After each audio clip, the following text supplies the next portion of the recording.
আসসালামু আলাইকুম। আমি তিনটি ছন্দ বলবো। এক, অফিসের মাল চুরি করে তারা দেখি নামাজও পড়ে, নামাজ যে হলো ধোকা, মালিককে বানায় বোকা। দুই, জুব্বা দাড়ি টুপি নামাজিও বেশ, অফিসে তার দুর্নীতির নাই যে শেষ। দুর্নীতি তার ধর্ম, নামাজি তার বর্ম, আসলে সে মুনাফিক, তাকে জানাই শতধিক। তিন, ভদ্র বেশি চোরের থাকে ধরা খাওয়ার ভয়, নামাজে তাই রুকু সিজদা খুব লম্বা হয়। নামাজে কেঁদে বলে মনের যত কথা, স্রষ্টা কি করবে চোরের পৃষ্ঠপোষকতা। আসসালামু আলাইকুম সম্মানিত সুধী, আশা করি ভালো আছেন সবাই। আমাদের অনেকেরই ধারণা দুর্নীতি, ঘুষ, কমিশন এগুলো শুধু সরকারি অফিসে চলে, বেসরকারি অফিসে এগুলো নেই। কিন্তু এই ধারণা একেবারেই ভুল।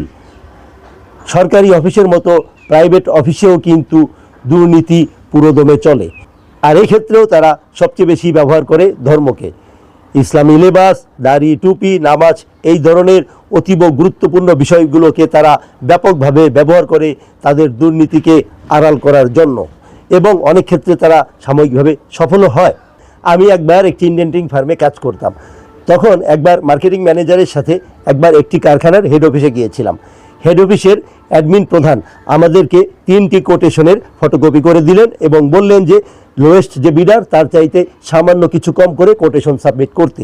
এরপর জোহরের নামাজের সময় তিনি আমাদের সাথে মসজিদে গিয়ে জামাতে নামাজ আদায় করলেন। এর কয়েকদিন পরে তার একটু অসুখ হলো এবং তিনি আমাদের কাছ থেকে কাজটি পাইয়ে দিতে যত টাকা কমিশন নিয়েছেন তার চেয়ে বেশি টাকা সেই অসুখের চিকিৎসায় তার ব্যয় হয়েছিল। এ ধরনের উদাহরণ আমাদের অনেকেরই কম বেশি জানা আছে। আর এই সব লোকেরা কিন্তু কথায় কথায় ইনশাল্লাহ, আলহামদুলিল্লাহ এই শব্দগুলো ব্যবহার করে, এইটা তাদের একটা বৈশিষ্ট্য। সবচেয়ে ভয়ঙ্কর ব্যাপার হলো এই ধরনের অসৎ লোকেরা ঘুষ খাওয়া, কমিশন খাওয়া এইসব দুর্নীতিকে অপরাধী মনে করে না। একটি সরকারি অফিসের গল্প অনেকেরই জানা আছে।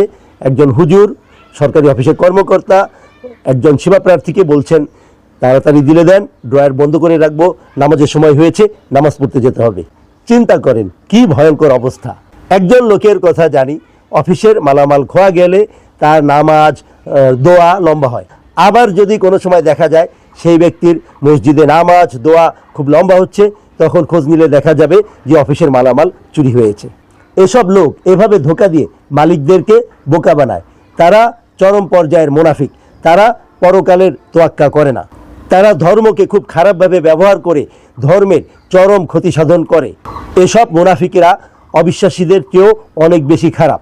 হাদিস অনুসারে এসব মুনাফিকদের অবস্থান হবে জাহান্নামের সর্বনিম্ন স্তরে। আবার মালিকরাও অনেক সময় বুঝতে পেরেও কোনো ব্যবস্থা গ্রহণ করেন না। এতে করে এসব ধর্ম ব্যবসায়ী অসৎ মুনাফিক লোকেরা বেপরোয়া হয়ে ওঠেন। মালিকদের একটি ধারণা, সৎ লোক নেই, ভালো লোক নেই, সবাই চোর, কাকে বিদায় করে কাকে নিব, এই ধারণাটা ভুল। অবশ্যই ভালো লোক আছে। আপনি যদি নিজেই অসৎ হন তাহলে আপনার কপালে অসৎ কর্মচারী ছাড়া কি জুটবে বলুন। আপনি নিজে সৎ হন, অসৎ কর্মচারীদেরকে বিদায় দিন, দেখবেন আপনার আশেপাশে সৎ লোকদেরকে অবশ্যই পাবেন ইনশাল্লাহ। আজ এ পর্যন্তই সম্মানিত সুধী, ভালো থাকবেন। যেই ছন্দ এবং অলঙ্করণগুলি আপনাদের সাথে শেয়ার করলাম এগুলো আমার নিজের করা, আমার জন্য দোয়া করবেন। আসসালামু আলাইকুম ওয়া রাহমাতুল্লাহি ওয়া বারাকাতুহু।